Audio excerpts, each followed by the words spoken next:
I am reading from Micah chapter 3, verse 11. It says, and this is the NIV version, her leaders judge for a bribe, her priests teach for a price, and her prophets tell fortunes for money. Yet they look for the Lord's support and say, is not the Lord among us? No disaster will come upon us. Verse 12, therefore, because of you, Zion will be plowed like a field. Jerusalem will become a heap of rubble. The temple hill a mound overgrown with thickets.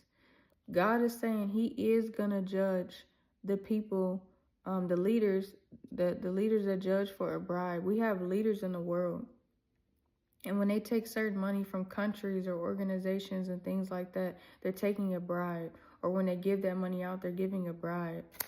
It says her priests teach for a price. Anyone who is teaching, whether they're in a church or out of a church, and you're sharing the word of God, but you're sharing it for a price only. In your heart, you do it for a price only. For example, it's this church that I was going to, and I tried it out, but every single time I'm at that church, that pastor is always trying to figure out a way to get money. Raffle tickets, $100 banquet dinners, just all these different things. And I'm not gonna get too sidetracked, but one day I called the church to see if they had a benevolence fund. A benevolence fund is used to help people pay rent or utilities. And basically this mega church said they had no benevolence fund. They don't do that. So I just want to figure out what are you doing with God's money when you receive tithes and offerings if you don't have these types of things set up for people, especially if you're a church of this size and you're asking for this much money, you're bringing in this much money. And then one day, listening to the sermon, the pastor talked about how a helicopter landed at his house.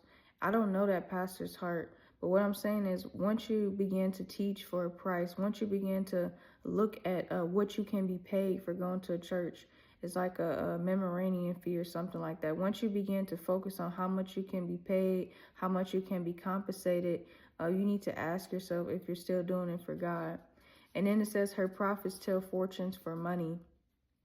So prophets are able to tell the future, whether that prophet is being used by God or that prophet is being used by the devil, because the devil perverts anything that God does. God is going to judge the people that prophesy for money.